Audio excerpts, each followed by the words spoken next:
अवघ्या 2 दिवसांवरती गणेशोत्सव आला आहे आणि या गणेशोत्सवाच्या पार्श्वभूमीवर गणेश भक्तांची तारांबळ उडण्याची शक्यता आहे। कारण काल रात्रीपासूनच मुंबईमध्ये जो आहे तो मुसळधार पाऊस पडत होता, परंतु सकाळी पहाटेपासूनच पावसाने उसंती जी आहे ती मुंबईमध्ये घेतलेली आहे। गणेशोत्सवाच्या अगोदरपासूनच मुंबईमध्ये आणि संपूर्ण कोकण विभागात पाऊस सक्रिय होईल असा अंदाज जो आहे तो हवामान विभागाकडून वर्तवण्यात आलेला आहे।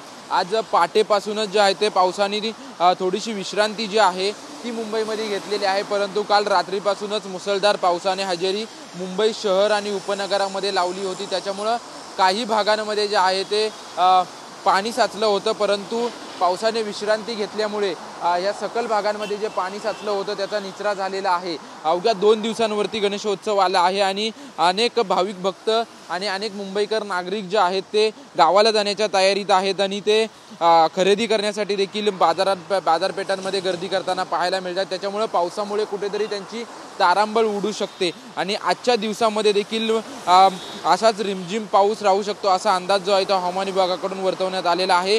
मागचे 2 आठवडे आपण जर पाहिलं तर मुंबईमध्ये पावसाने विश्रांती घेतली होती। मुंबईमध्ये पावसाने पूर्णपणे विश्रांती घेतलेली आपल्याला पाहायला मिळत होती, परंतु कालपासून आपण पाहतोय की काल रात्रीपासून मुसळधार पावसाने हजेरी लावली होती आणि आता पावसाने जे आहे ते विश्रांती घेतल्याचं चित्र आपल्याला मुंबईमध्ये पाहायला मिळतंय।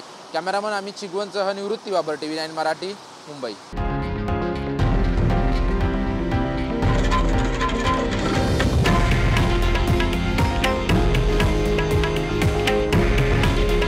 हे आहे देशातील नंबर 1 न्यूज नेटवर्क आणि आपण पाहत आहात TV9 मराठी। काळजी तुमची, हित महाराष्ट्राचं।